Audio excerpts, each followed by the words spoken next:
Hello everyone, I'm Anna Reborn, and what a journey it has been. Time certainly flies fast.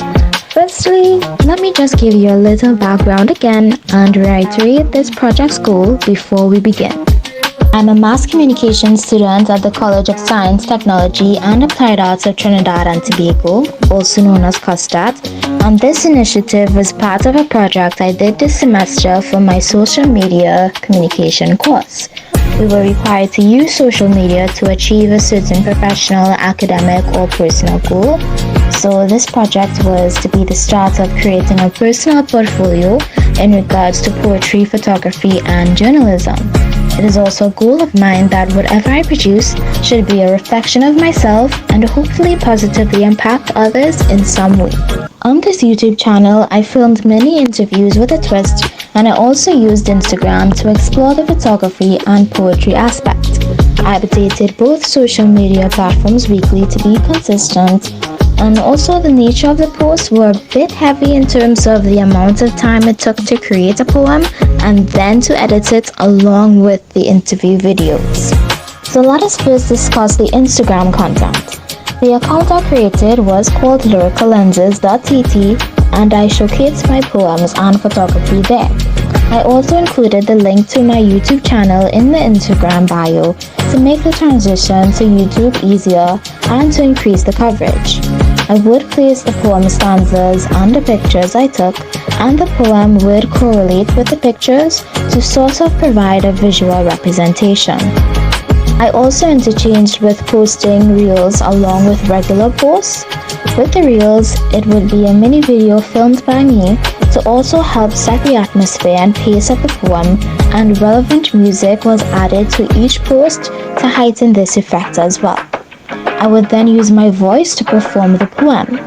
I chose to do it like this so that the audience can get two different kinds of content, one where they would have to read the poems by themselves, and then one where there's a poem that was being read to you. So this could be more engaging and personal for the audience.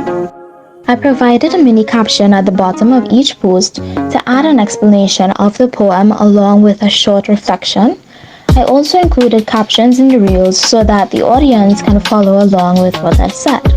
I would add relevant hashtags like hashtag Instagram, like, follow, photography, and poetry, as hashtags make social media posts more discoverable. After every post each week, I would also add it to my Instagram story so that followers would know a new post was created in case they did not have notifications on, and I would also include the post of the past week in the story in case people did not see it.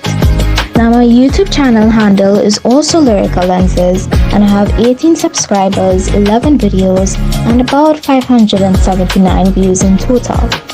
Now, my goal on both platforms was not to get the most followers or likes, but for the content to reach as many people as possible so that they can be positively impacted by it in some way.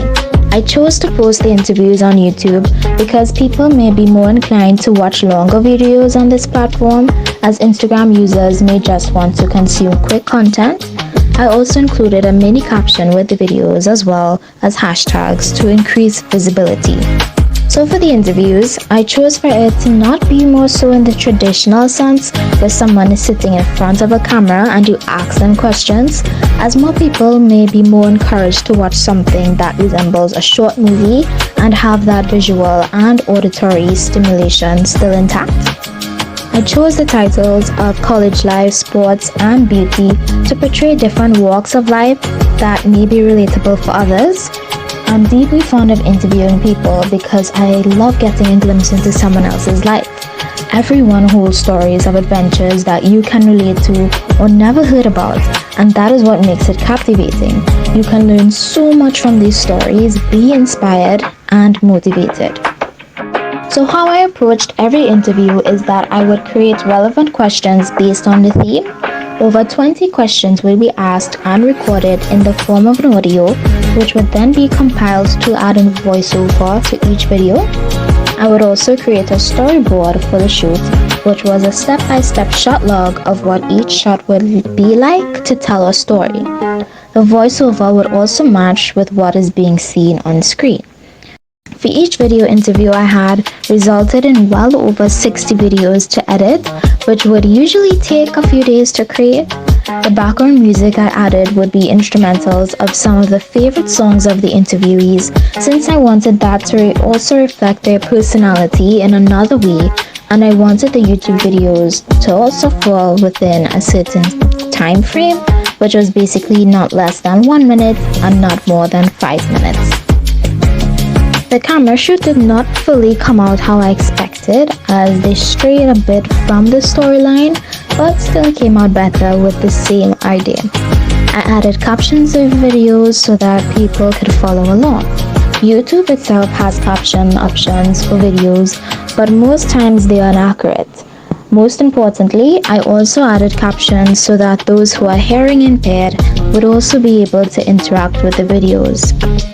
So after this project, I have a newfound admiration towards content creators. It is definitely not for the faint of heart. To edit content, I used Canva, CapCut, and UCut. I used UCut and CapCut to edit the reels on Instagram and the interviews on YouTube, and Canva was used for the thumbnails on YouTube videos and to layout the posts on Instagram, because I learned that if I just uploaded a post to Instagram without it, some of the pictures or text are skewed in the post. I also learned more features of the two platforms. I did not know that Instagram had the option to upload photos and videos to the highest quality, and for YouTube, I did not know that you could edit videos after you posted them. Although it is limited, like adding in a caption or intro or trimming the video, it was still an interesting discovery among others. So I really love editing, and I have become quicker to some degree using those apps so regularly, but it was still a task. I would spend hours editing and not spot a mistake because you are staring at it, so you become accustomed to seeing it that way. Only at the end you see it and have to redo exporting the video, which again takes time. So I think having a second eye is very important and helpful to just vet things over, make sure there are no spelling errors, and I think that would have lessened the stress as well. If I had to do it over, I would have made all my posts on Instagram Reels, because you are better able to gauge what content the audience engages with by seeing how many people viewed and shared it. The top viewed reel was entitled Daydream. What this could tell me was maybe people liked the poem and visual background, as it was calming, visually appealing content that was relatable to an extent. I would have also created a TikTok where I might have posted longer behind the scenes footage of the interviews as well as the poems that I made reels of. However, I did find it already difficult to manage the two platforms I selected, but it is something to consider to expand your audience. It was easier to engage with the audience on Instagram, so I tried a guessing game where they would try to guess which photo was not mine, and then there was also a this or that game where they would select which photo they liked best. This also further showcased my photography. So all in all, I would say that the project plan was effective because the feedback on both posts have been heartwarming, and I did not expect that. Content creation was quite daunting as well because I am basically exposing a piece of myself and my mind. Before this, I would never really share any of my poems because they were created based on personal experiences and were my way to cope and process those feelings, since I could not speak it aloud, and I would also not post any of my photography except for sharing a few pictures. I never really had a camera shoot where I would go to a venue and execute an idea as well, so that was extremely exciting because I was eager to see how it would all come together. I'm also an amateur photographer and videographer, so it was fun to try and improve those skills. I also am encouraged to continue posting, and it is something I would definitely consider.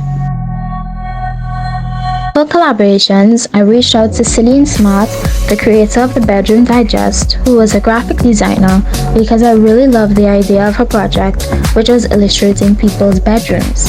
I think that was a unique idea, and as I said before, this semester was my first introduction to graphic design, and I really admired Celine's talent to just transform a video to a sketch and then bring it to life. I also never did a poem about my bedroom, so that was fun to just sit down and think about your bedroom in a deeper aspect. It was fun collaborating with her and seeing the step-by-step process of the creation. So our idea was basically me interviewing her the same way I did with the other interviews I had done before, and then showing a time-lapse of her creation. I also collaborated with Chevelle Alexander, creator of The Daily Grind. She contacted me first, but I was always intrigued by her project, as her goal was turning work woes to comedy gold. And I always appreciate a good sense of humor. I love the quote, "Laughter is the music of the soul." It is about the perspective on life too, viewing it in a positive light, because although you are struggling, once you change your perspective, you can change your entire world. I edited Chevelle's videos by putting the different footage together and adding the relevant captions and music. Chevelle did the filming, and I suggested the idea that we do a day in the life of, because it was something neither of us did as yet, and I think that it offered a great contrast to her other videos, which were more so comedic, whereas this video revealed what goes on behind the scenes, the reality of it, and how she manages it. You see the mindset that despite all of the hardships, still choose to persevere. And work-study students possess a different kind of strength as well, because I cannot fathom waking up early every day, every morning, going to a full day of work, then returning home to do classes and catch up with all the assignments, when right now all I do is attend school, and that by itself is already very overwhelming. So both collaborations went smoothly, and I did like creating content that both aligned with each of our projects. All I would have changed was maybe being able to meet in person, so I could have recorded extra footage myself. Overall, this project was very enjoyable and memorable. Now, my number one passion is theatre arts, so in the future I would like to link journalism to that in some way, maybe through entertainment journalism with the possibility of traveling internationally to cover different events, or maybe even becoming a movie critic. I do not know how I will get there one day, but I know is that whatever I create or produce, I want it to be a reflection of myself. I would like to give people a little bit of hope and positively impact them in some way, so I would love to reach out to as many people as possible and represent them. That is why this project fell into my wheelhouse, because I was able to generate positive content, which is more than I could ever ask for. I also love taking pictures, as it is almost as though you witness that moment twice. Once through the lens and once in person, and I was grateful for being able to step out of my comfort zone in photography, as I'm only accustomed to shooting nature and not people. I still have a lot to learn, and I'm willing and eager to see what the future holds. Before I go, I just want to say a massive thank you to God first for his guidance in this project. I want to thank Sir for allowing me to run with this idea, and I want to thank all those who engage with the content regularly, looked forward to the postings, and for all the kind comments and feedback. Thank you to the collaborators, and a special thank you to all the interviewees. I know if it was the other way around, I would not have been comfortable if it was me being the one being filmed, especially knowing that I'll be uploaded to YouTube for others to see. So I know that would have taken a lot of courage and belief in me that I would have done a good job. I cannot thank you all enough. It really means a lot to me. So I'm just really thankful for everyone and for this project as well, as it gave me a bit more confidence to share my work. Thank you all again. Until next time, take care.